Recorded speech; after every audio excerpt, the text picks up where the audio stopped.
하나님의 말씀은 사도행전 28장 1절에서 10절 말씀입니다. 우리가 구주된 후에 한즉 그 섬은 멜리데라 하더라.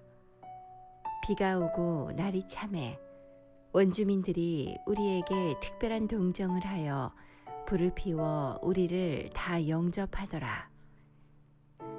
바울이 나무 한 묶음을 거두어 불에 넣으니 뜨거움으로 말미암아 독사가 나와 그 손을 물고 있는지라. 원주민들이 이 짐승이 그 손에 매달려 있음을 보고 서로 말하되, 진실로 이 사람은 살인한 자로다. 바다에서는 구조를 받았으나 공의가 그를 살지 못하게 함이로다 하더니, 바울이 그 짐승을 불에 떨어버리매 조금도 상함이 없더라. 그들은 그가 붙든지 혹은 갑자기 쓰러져 죽을 줄로 기다렸다가 오래 기다려도 그에게 아무 이상이 없음을 보고 돌이켜 생각하여 말하되 그를 신이라 하더라. 이 섬에서 가장 높은 사람 보블리오라 하는 이가 그 근처에 토지가 있는지라. 그가 우리를 영접하여 사흘이나 친절히 머물게 하더니 보블리오의 부친이 열병과 이질에 걸려 누워있거늘 바울이 들어가서 기도하고 그에게 안수하여 낫게 하매, 이러므로 섬 가운데 다른 병든 사람들이 와서 고침을 받고 후한 예로 우리를 대접하고 떠날 때에 우리 있을 것을 배에 실었더라.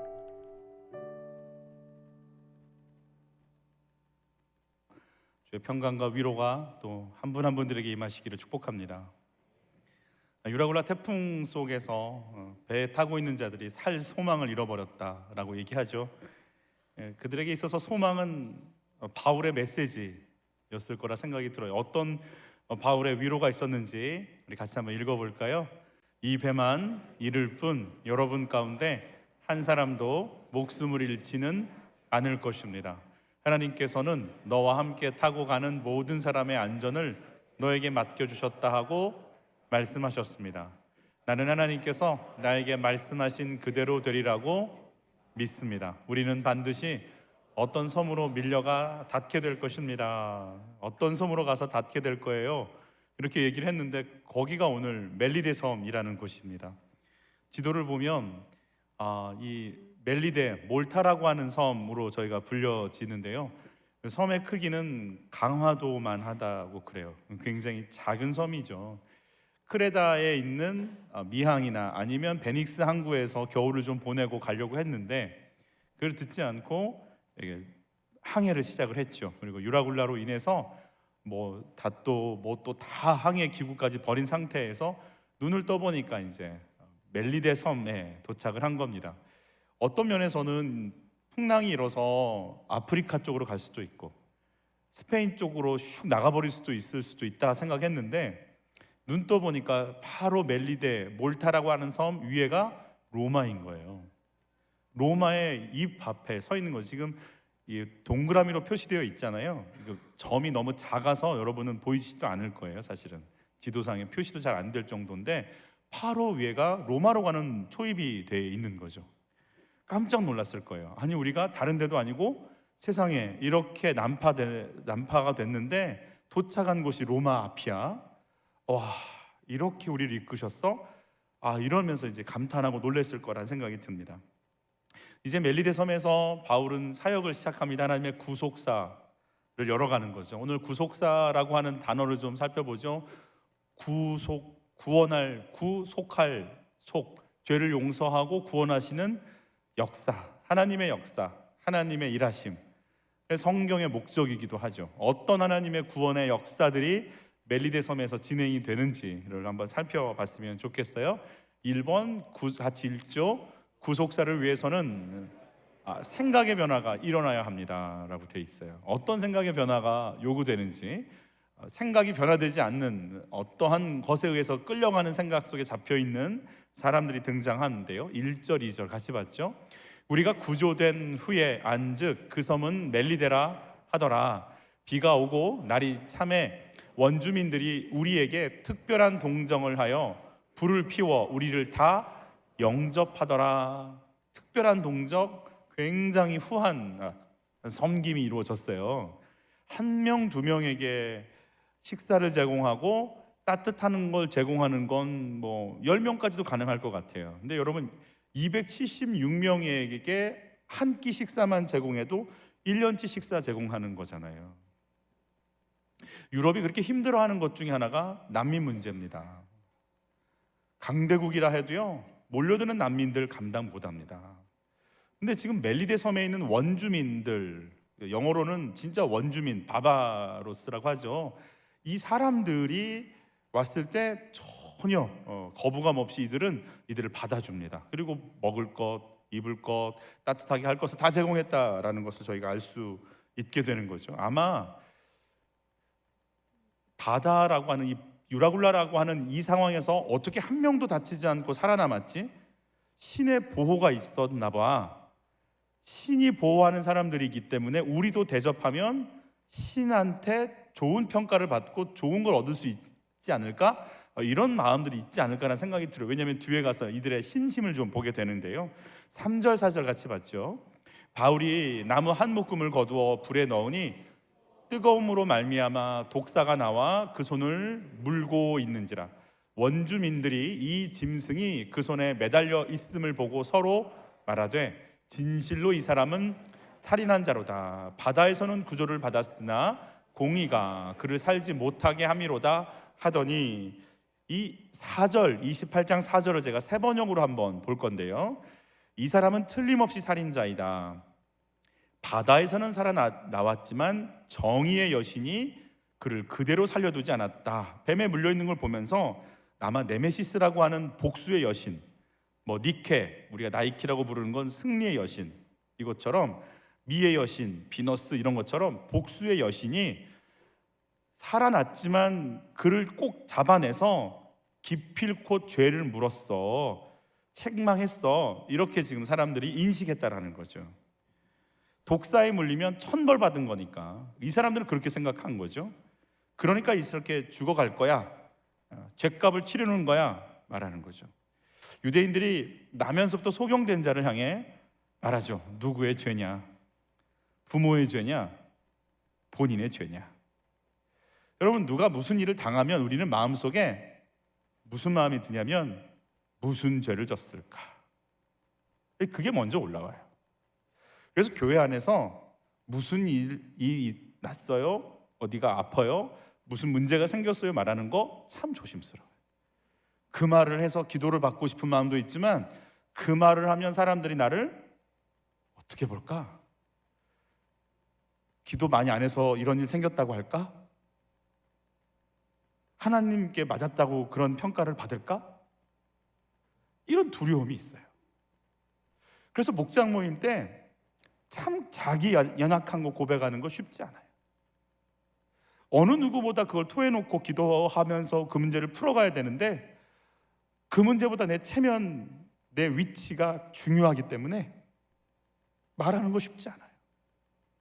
독사에 물리는 순간 살인자니까 저런 일 당한 거야, 바로 그렇게 평가가 들어가요.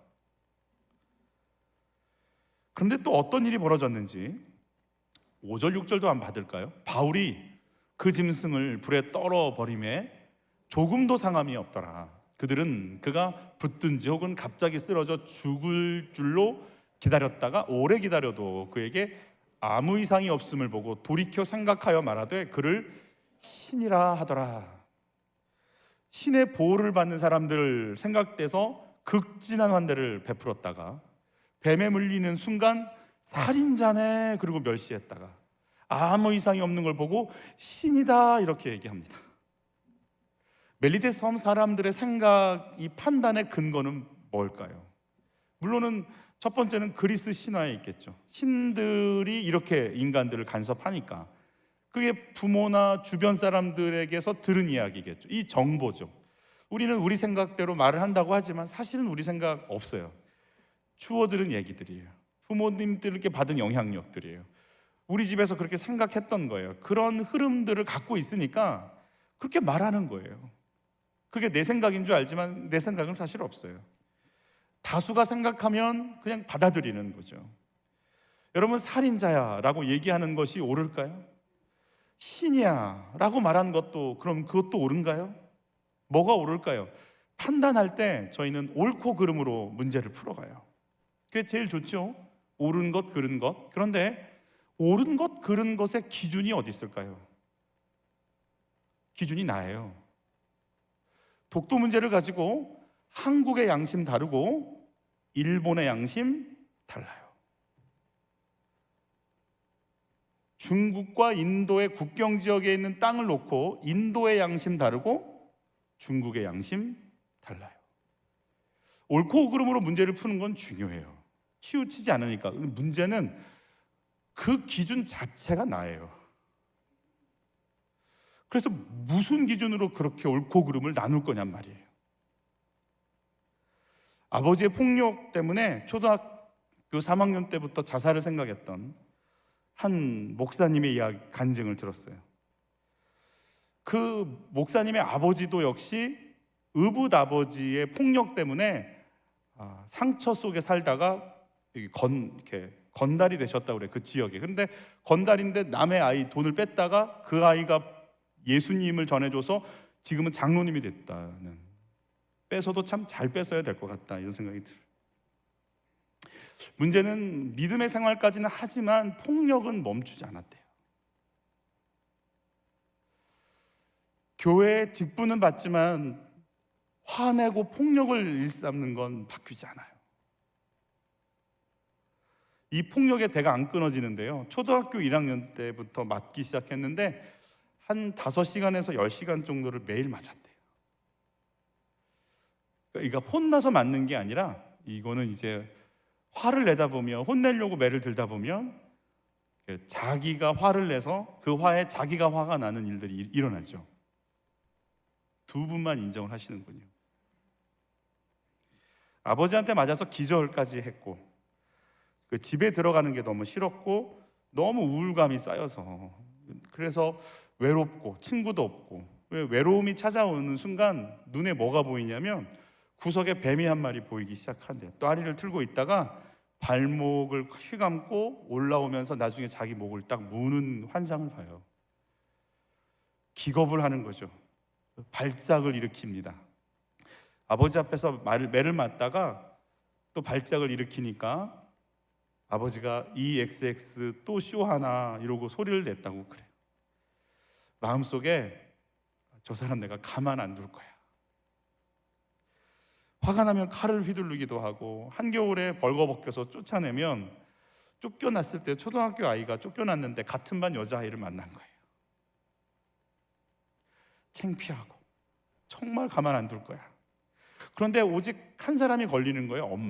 엄마 때문에 어떻게 할 수가 없는 거예요. 그래서 이 초등학교 아이가 생각한 게 내가 죽으면 다 끝나겠지. 그리고 옥상으로 올라갔어요. 난간에서 이렇게 발을 내서 탁 뛰면 되는데 그게 쉽겠어요. 무서워서 한참을 서 있다가 다시 돌아오고 계단을 내려오는데 사단이 그러더래요. 마음속에 넌 네 아버지가 말한 대로 쓰레기야. 넌 죽을 용기도 없는 쓰레기야. 쓰레기로 사는 거예요. 나는 쓰레기야. 공부를 했겠어요? 고등학교도 간신히 갔지만 1년 동안 다니고 자퇴하고 18살부터 나이트 DJ를 시작을 했는데 돈을 잘 벌었대요. 자기의 유일한 돌파구, 자기를 맞아주는 곳은 거기밖에 없었으니까.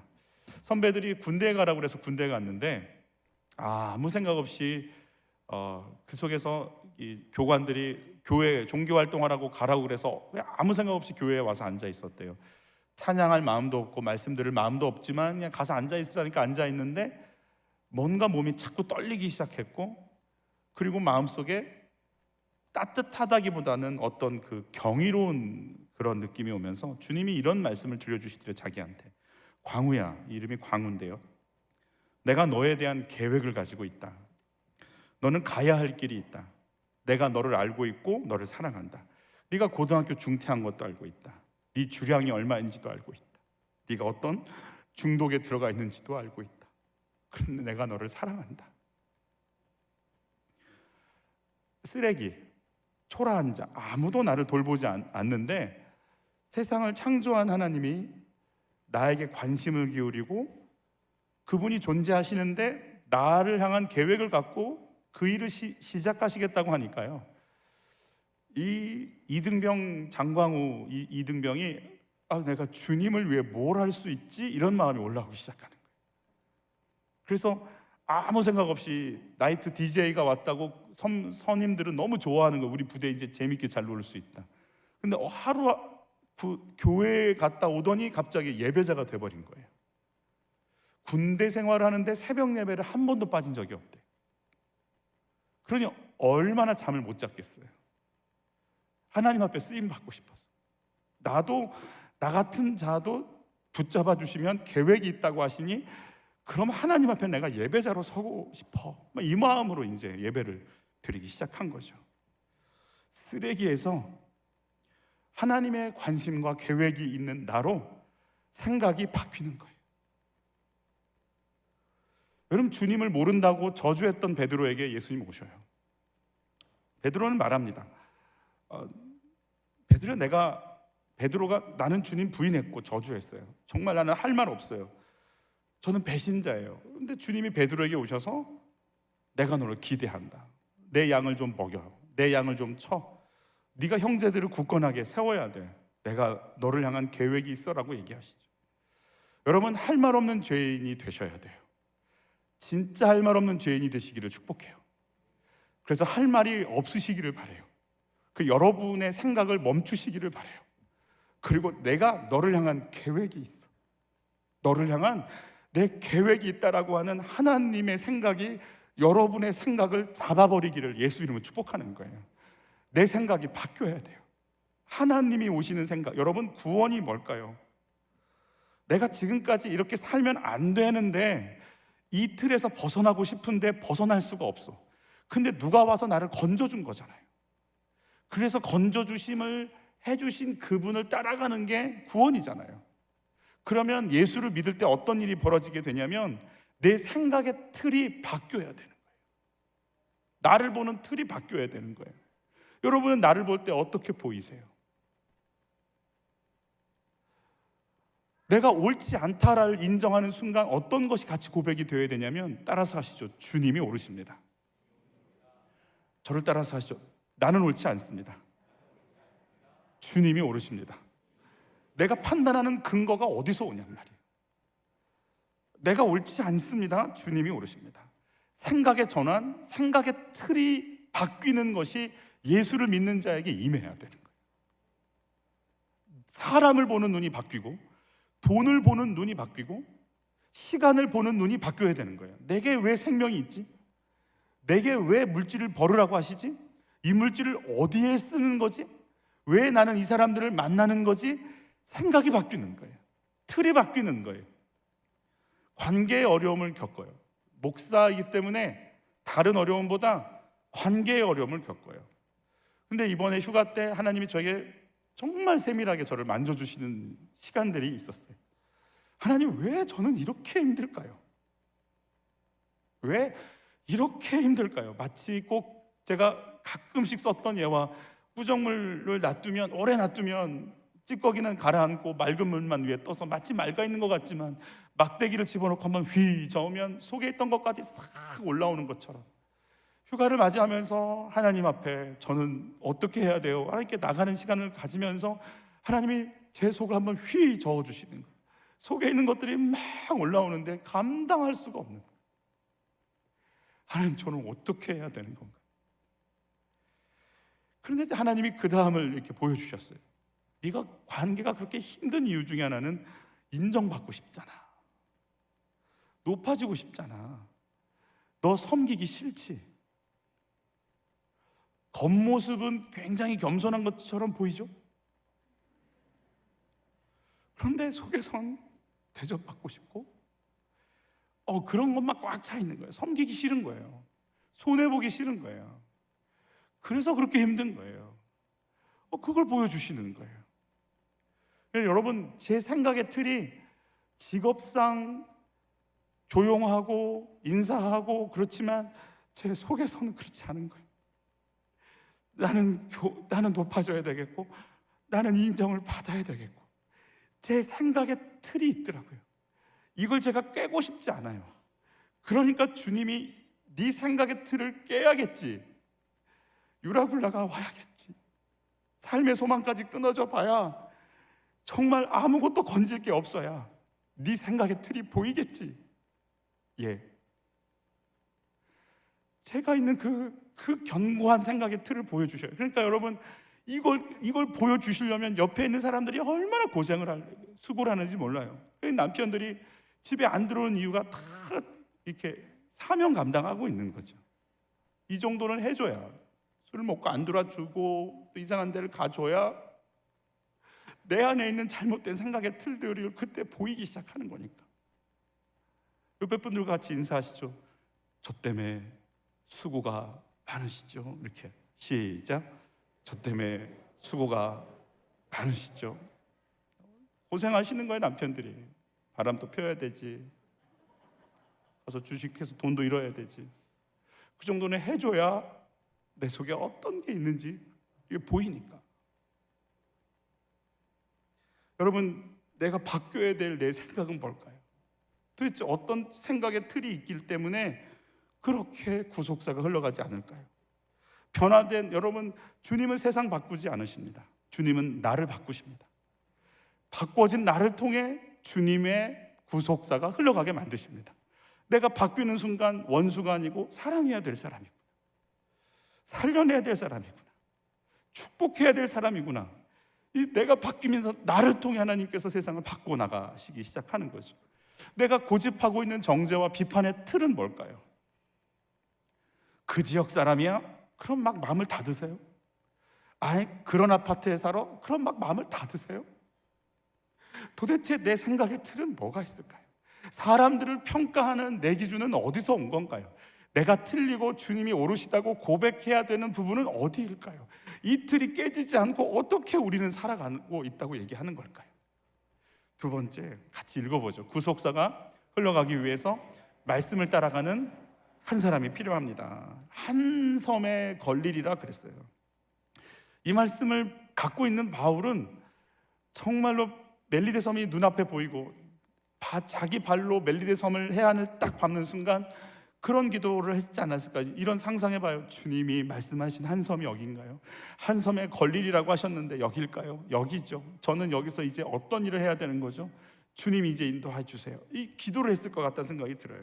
섬 안에 있는 사람들이 특별한 친절, 분에 넘치는 환대를 하기 시작했어요.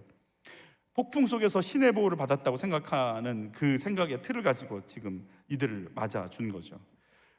뱀이 바울의 손을 물 때 저런 일을 당했다면 죄 때문에 저래. 신의 보호를 받던 자들이 살인자가 됐어요. 아무런 이상이 없자 신이라고 숭배하려고 했어요. 자, 그런데 바울이요, 여기에 대해서 전혀 반응하지 않아요. 여러분, 세상의 환경을 보면 그 환경 따라가는 자들의 특징 중에 하나가 이랬다 저랬다 해요. 저 사람이 돈을 좀 벌어요. 그럼 그쪽에 따라가는 거예요. 저 사람이 막 명예를 좀 얻어. 그럼 저쪽 따라가는 거예요. 저분이 막 아이가 좋은 데를 들어갔어. 그러면 막 괜히 그분 앞에 가는 거예요. 환경에 따라 바뀌기 시작하는 거예요. 시편에 이런 상태를 악인은 바람에 나는 겨와 같다 이렇게 돼 있어요. 이렇게 불면 이렇게 가고 저렇게 불면 인생에 목적이 없어요. 그냥 사람들의 평가에 따라 움직이는 거죠. 바울도 이걸 알고 있었던 것 같아요. 그래서 과도한 친절을 베풀 때, 살인자라고 할 때, 신이라고 외칠 때 아무 반응하지 않습니다. 바울이 루스드라에서 안전뱅이를 일으킨 역사가 있어요. 그래서 사람들이 바울을 섬기려고 합니다. 신이라고. 헤르메스와 수수라 이렇게 하고. 그래서 바울이 여기서 옷을 찢어가면 아니라고 말렸는데 지금은 내버려둬요. 아무 반응하지 않습니다. 왜냐하면 복음이 들어가는 것 외에는 어떠한 것도 없다라고 생각이 들었기 때문에 바울은 환대에도 또 멸시에도 아니면 격한 반응에도 고요합니다. 여러분, 복음의 눈으로 세상을 볼 수 있기를 예수 이름으로 축복합니다. 내가 혹시 사람을 너무 의지하고 있지는 않나요? 내가 사람 속에 푹 빠져 있지는 않나요? 내가 누군가를 막 미워하고 거절하고 밀어내고 있지 않나요? 여러분, 예수 이름으로 축복해요. 잠잠해지시기를 바랍니다. 70인들이 가서 귀신을 쫓아냈을 때 주님께서 흥분해서 능력이 나타났어요. 사람들이 고침을 받았어요. 여러분, 귀신이 떠나갈 때 중독이 떠나갔을 것이고 미움이 떠나갔을 것이고 질병이 떠나갔을 거고 가정이 바뀌었을 거예요. 사람들이 얼마나 격하게 반응했을까요? 그들이 기도할 때마다 악한 것들이 떠나가면서 변화들이 막 팍팍팍 일어날 때, 그러자 주님이 이렇게 말씀하세요. 같이 읽죠.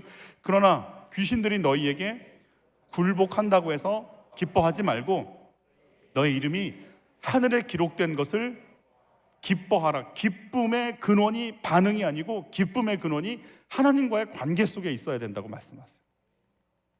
그래서 우리 기쁨의 근원이신 주님께 내가 뿌리를 내렸기에 우리 요동하지 않기를 예수 이름으로 축복해요. 교회 왔는데 누가 나 아는 체 안 했어. 목사님한테 가서 인사하려고 했더니 목사님이 나랑 눈이 안 마주쳤어요. 그러면 하나님이 나를 버린 거잖아요.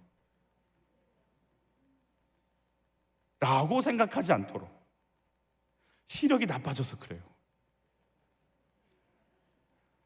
눈이 좋아질 수 있도록 기도해 주세요. 바울은 사람들 앞에 고요합니다. 평안합니다. 요동하지 않습니다.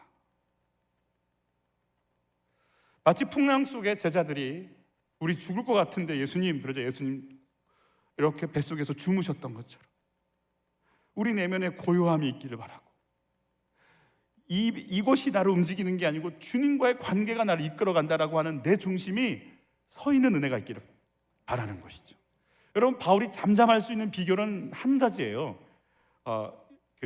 우리 아까도 읽었지만 이걸 개역개정으로 다시 한번 읽어볼게요. 같이 읽습니다. 내가 속한 바 곧 내가 섬기는 하나님의 사자가 어젯밤에 내 곁에 서서 말하되 그러므로 여러분이여 안심하라.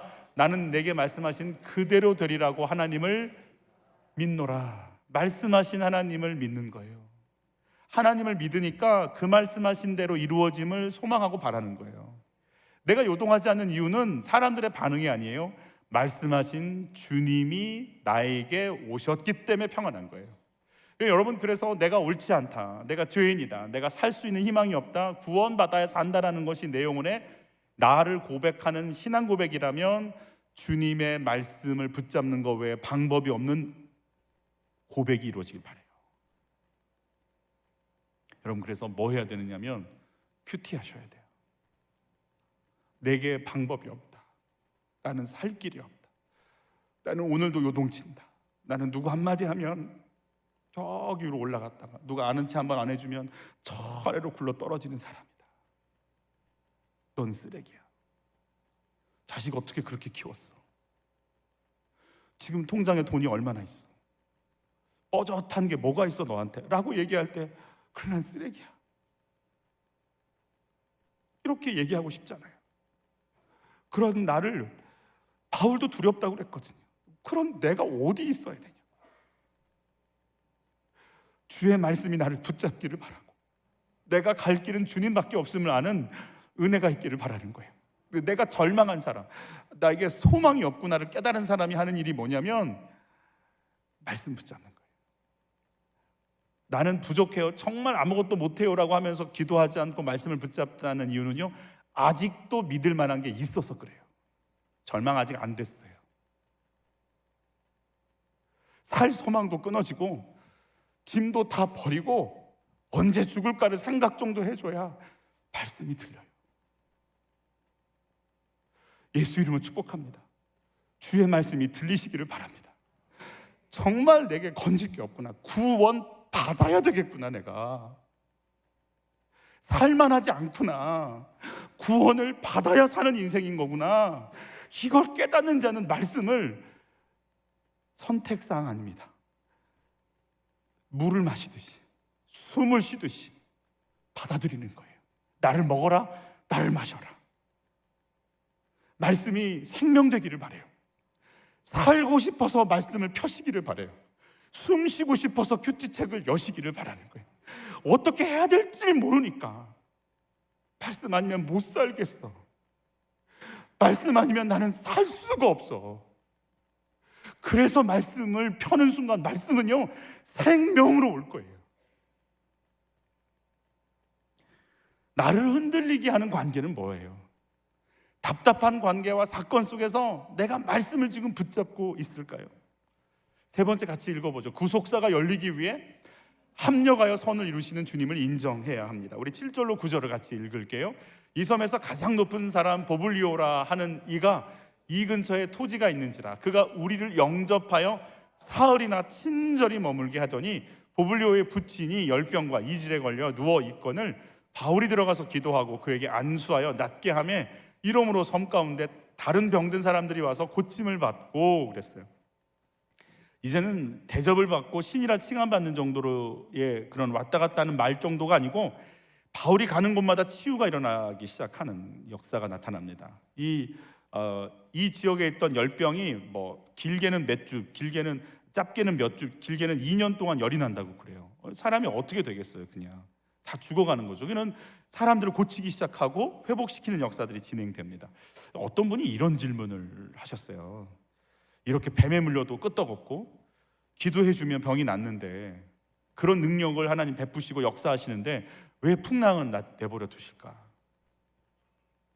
처음부터 풍랑도 안 만나고 풍랑도 막 처음부터 잠잠해지고 막 그렇게 진행되면 안 될까? 장광호 목사님이 에게 아들이 태어납니다. 간호사가 아들이에요 하고 주는데 이분이 그렇게 표현합니다. 못 받겠더래요, 아들을. 왜냐하면 자기 안에 남겨져 있는 게 있잖아요. 너는 쓰레기, 너는 더러워. 그리고 할아버지가 때렸고 아버지가 때렸고 나도 그런 폭력성, 분노가 자기 안에 있는 걸 본인이 느끼는 거죠. 그런데 정말 막 태어난 이 아이를 만나는 순간 장광호 목사님 안에 이런 마음이 드는 거예요. 나같이 더러운 자가 이렇게 깨끗한 아이를 맞이해도 될까? 나는 그 두려움. 그리고 내가 아빠처럼 안 살 수 있을까? 자신이 없더래요. 그래서 아이를 받기 전에 기도했대요. 하나님, 폭력이 좀 끊어지게 해주세요. 내가 대라지만 이 아이를 아브라함처럼 좀 써주세요. 우리 집안에 흘러왔던 모든 게 좀 끊어지고 정말 새로운 역사가 시작되게. 간호사는 계속 들고 있었겠네요.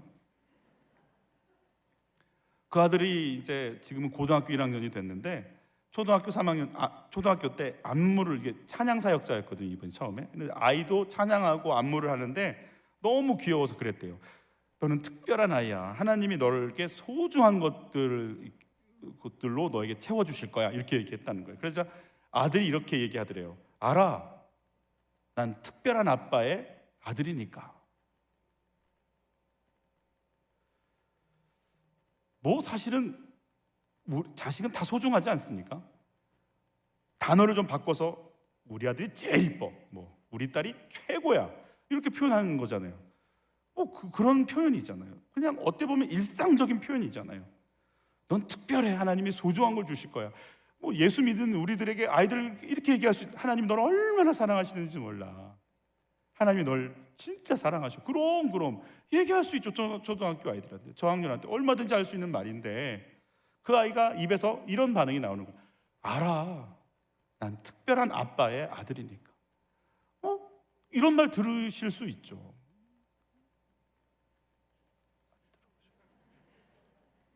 죄송합니다. 그렇지만 장광호 목사님의 마음속에 깔려있는 한 가지는 초등학교 3학년 때 옥상에 올라가서 내 인생을 끊고 싶었던 어린 장광호가 있잖아요. 근데 동일하게 초등학교 3학년 된 그 아들이 자기를 향해 얘기해 주는 거예요. 아빠는 특별하니까. 아빠는 쓰레기가 아닙니까? 여러분, 물어볼게요. 여러분 특별하다고 느껴지세요? 아파트가 평수가 안 돼요? 특별하지 않아요? 차가 몇 cc가 안 돼서 안 특별한 것 같지 않아요? 외모가 거기가 안 되니까 안 특별한 것 같지 않아요? 그 학교밖에 안 나왔으니까, 연봉이 그거밖에 안 되니까, 내가 특별하지 않다고 느끼는 기준을 내가 또 갖고 있는 거예요. 여러분, 특별하세요. 하나님의 아들 예수를 줘서 살릴 만큼 특별하세요. 내가 특별하다는 걸 경험해야 내가 세상 속에서 그렇게 안 살 거야, 거룩하게 살 거야에 그 길을 갈 힘을 얻게 되는 거죠. 주고받는 대화는 사실 그냥 화목한 가정에서 오고 가는 대화이지만, 바닥을 치고 나에게는 정말 하나님의 은혜가 아니면 안 된다라는 걸 갈망하고 있는 이 장광훈 목사님에게 아빠는 특별하니까라는 단어는요, 하나님의 음성처럼 들리는 거예요. 그걸 하나님의 말씀으로 받아들이는 거예요. 여러분이 특별하다는 것을 성령님의 도우심으로 아는 은혜가 있길 바라요. 문제는 아무리 이런 말이 우리에게 쏟아 부어져도 받아들이지 않습니다. 아직도 내가 잡고 있는 내 생각의 틀이 있으니까.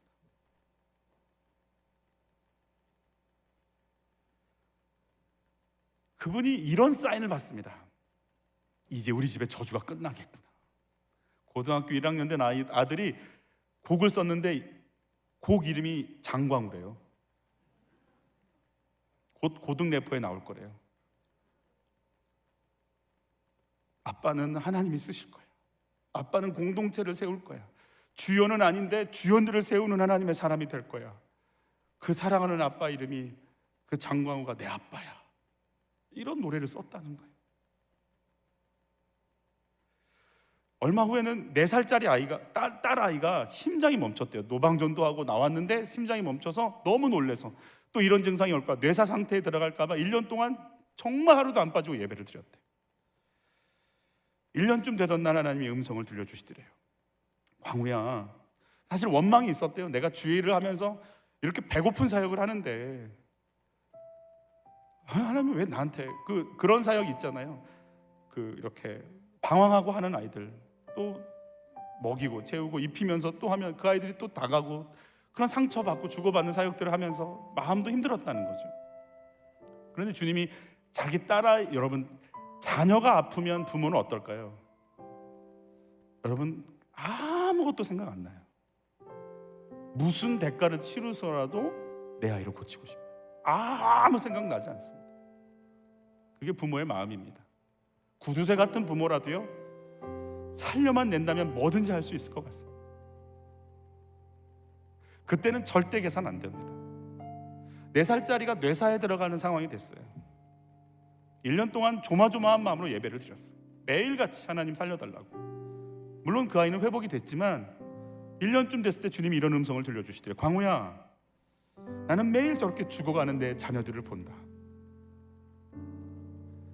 네가 선포하는, 찬양하고 막 이렇게 흥분시키고 막 열광의 도가니로 만들고 쑥 빠지는 사역도 좋지만 그 한 사람 한 사람 붙잡고 양육하고 세우는 사역을 네가 했으면 좋겠다. 자기가 그거는 하기 싫었어요. 그래서 결국 이 음성을 듣고 이제 목회자의 길을 가기 시작합니다. 여러분, 하나님의 마음이 느껴집니다. 내 아이가 아팠다가 1년 동안 그렇게 됐다가 간신히 살아났는데 손해본 것 같잖아요. 시간이, 물질이, 내 인생이. 그런데 여러분, 놀랍게도요, 주님이 찾아오시면요, 새로운 세계가 열립니다. 상상할 수 없는 것들이 열려지고 채워지고 인도를 받기 시작합니다. 내가 이제 하나님의 일을 감당해야 돼. 죽어가고 있는 걸 아파하는 하나님이 계시는 거고, 이제 사람들이 어떻게 보일까요? 돈? 외모? 얼굴빛? 재능? 달란트? 아니요, 살려내야 될 사람들로 보이는 거예요. 어떻게 해야 저 사람들이 살아나지? 어떻게 해야 저 사람들이 일어날 수 있지? 이걸로 이제 사람들이 보이기 시작하는 거죠. 새로운 세계가 열리기 시작하는 겁니다. 여러분, 주의 성령께서 우리 눈을 떠주시는 은혜가 있기를 바랍니다. 유라굴로 속에 있던 276명, 바울을 제외한 275명이 죽음 같은 절망 속에 들어갔어요. 여러분, 죽음 앞에서 직분이 중요할까요? 죽음 곧 있으면 파도가 쳐서 배가 팍 들어가는 순간 한 1, 2분 안에 모든 사람들이 다 물속에서 죽을 텐데, 선주가, 선원이, 백부장이, 죄수가 뭐가 의미가 있겠어요? 오늘 1, 2분 있다 죽는 건데.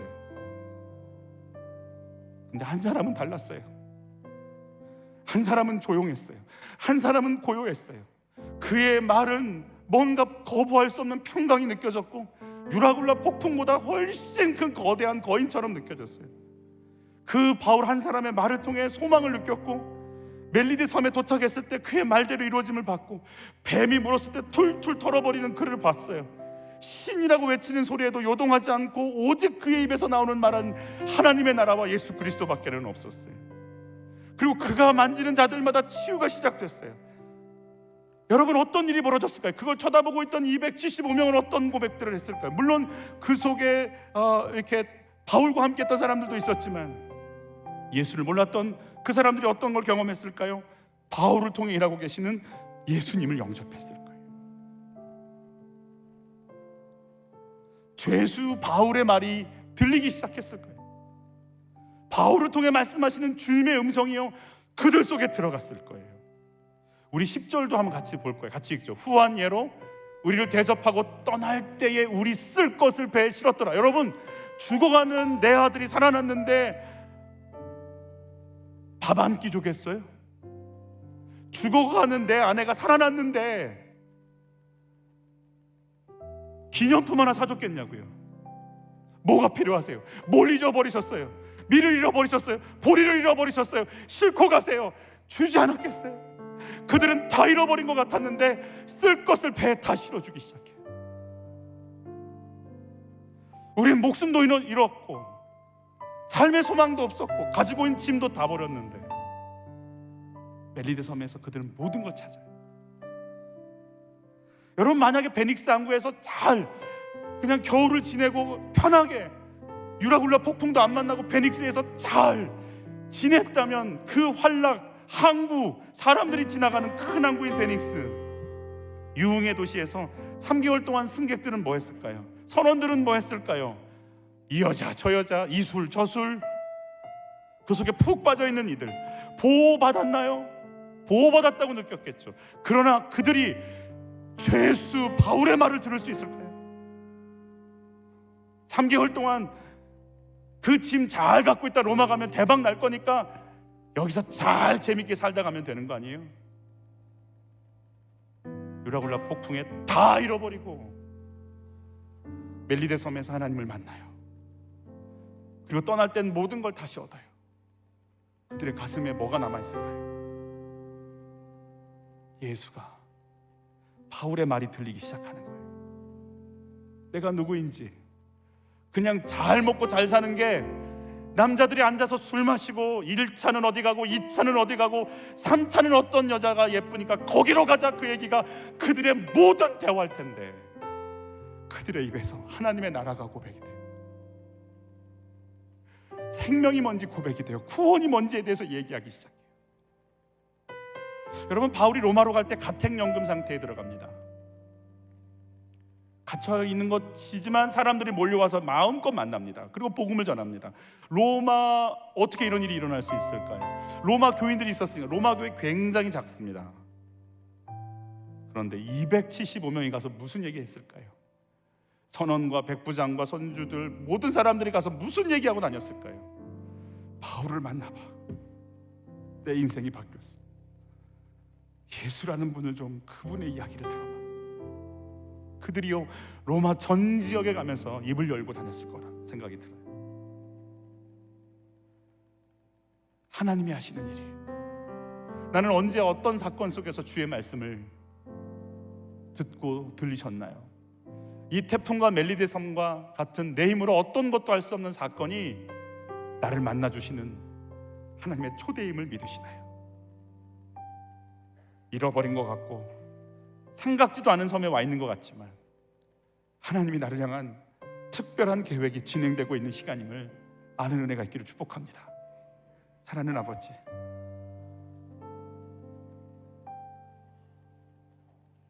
내가 어떤 생각 속에 잡혀 있는지를 보여주십시오.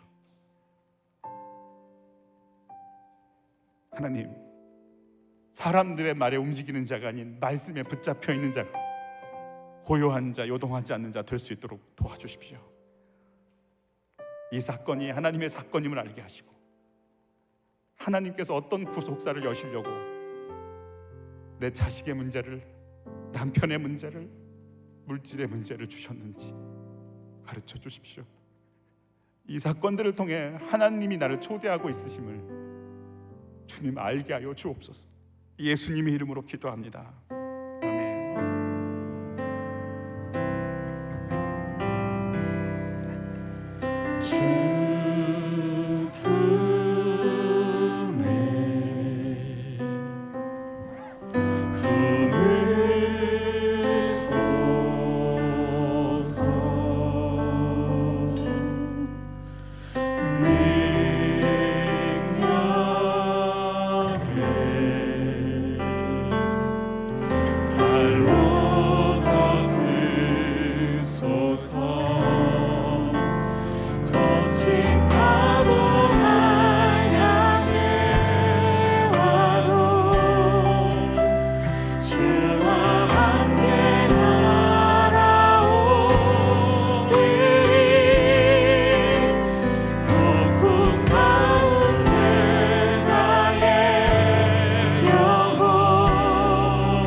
당하지 않을 것이다. 너희가 한 섬에 걸리리라.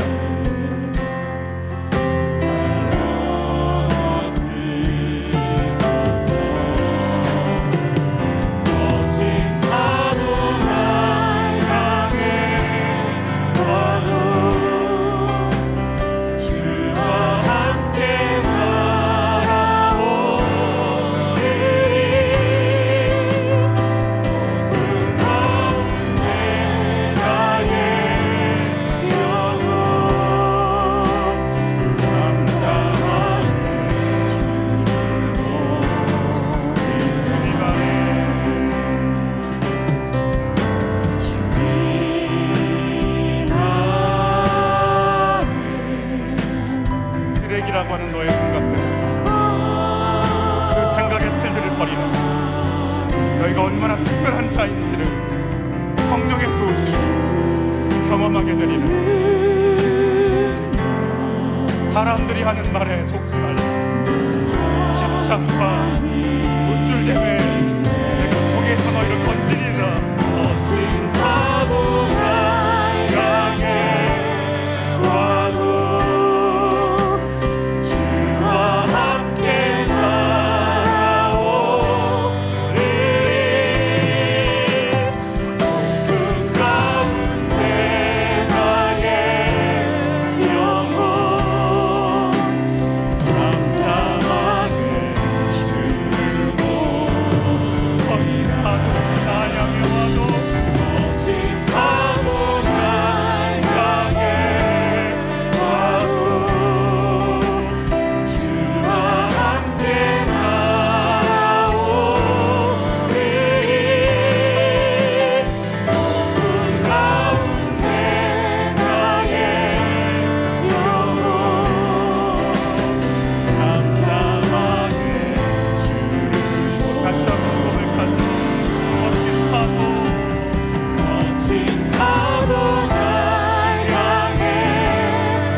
잠잠하게 주를 보리라.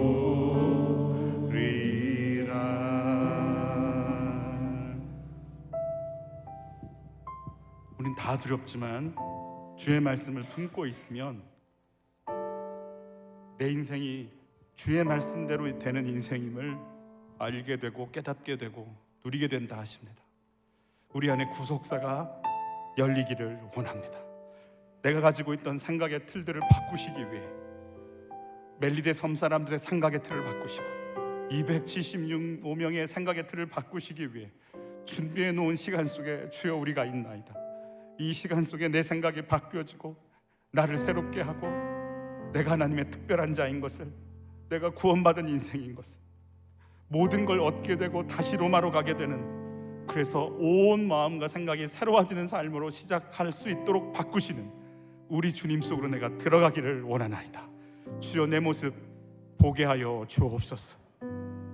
내가 어떤 자인지를 알게 하시고 그렇게 사람들의 말에 오르락 내리락 했던 내 인생이 주의 말씀 앞에 서는 삶이 될 수 있도록 도와주옵소서. 이 시간이 하나님의 시간임을 알게 하소서. 합력하여 선을 이루시는 하나님의 특별한 시간인 걸 받아들이게 하여 주옵소서.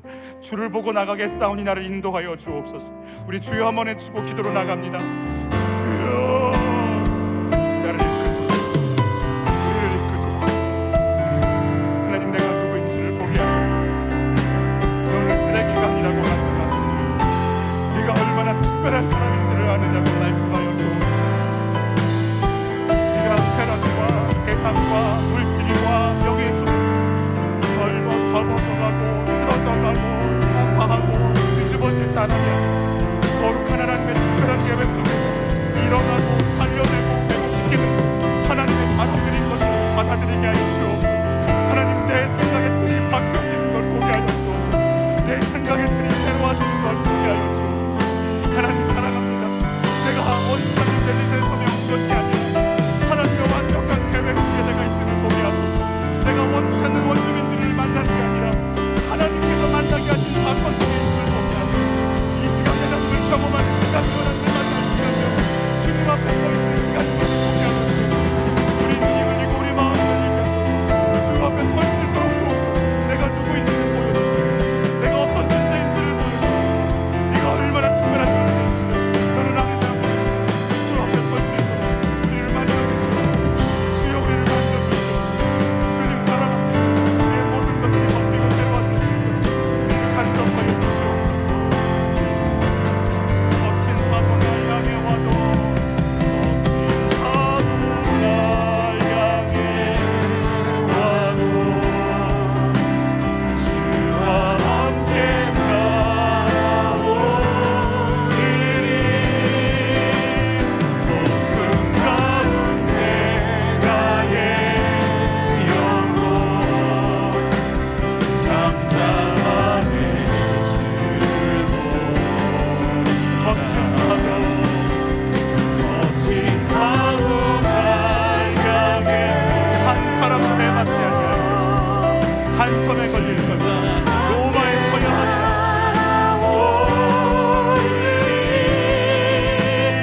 높은 가운데 나의 영혼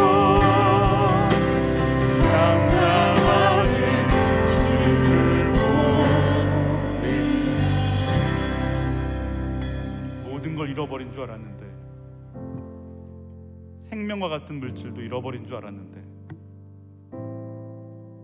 목숨과 비교할 수 없는 영원한 생명을 얻게 하신 주여, 내가 누구인지 이 땅에서 뭘 해야 되는지를 보게 하신 주여, 난 쓰레기고 가치가 없고 초라하고 어느 누구도 반기지 않는 나지만 네가 특별하고 나는 너를 향한 계획이 있고 너를 통해 사람들을 살려낼 거라 하시는, 내가 하나님의 생각의 틀 속에 들어가기를 원합니다. 하나님, 내가 사람을 보는 눈이 바뀌기를 원하고, 나를 보는 눈이 바뀌기를 원하고, 내 아이들을 보는 눈이 바뀌기를 원하고, 내가 시간을 대하는 것이 바뀌기를 원합니다. 하나님, 내가 멜리데 섬에 왜 왔는지 잘 모르지만 이곳에서 하나님의 정확한 인도가 있음을 압니다. 사랑합니다. 우리를 이끄시고 열어주옵소서. 귀한 예물을 주 앞에 올려드립니다. 주님께 예물을 드리는 한 분 한 분들에게 채우시고 잃어버린 모든 것들을 찾게 하시는, 모든 것들을 풍성케 하시는 하나님을 경험하게 하실 때 물질로 얽매이는 자 없게 하시며 물질에 노예되는 자 없게 하여 주옵시고, 경제가 어려워지고 어려워진다고 하는 이 상황에 주님이 채우시고 쓸 것을 예비해서 채우시는 우리 하나님의 완벽하고 특별한 간섭을 받게 하여 주옵소서. 하나님, 우리가 그래서 주님께 매이게 하시고 주님의 사명 따라 움직일 수 있는 거룩한 종들이 될 수 있도록 우리를 만져 주옵소서. 예수님의 이름으로 기도하옵나이다. 아멘.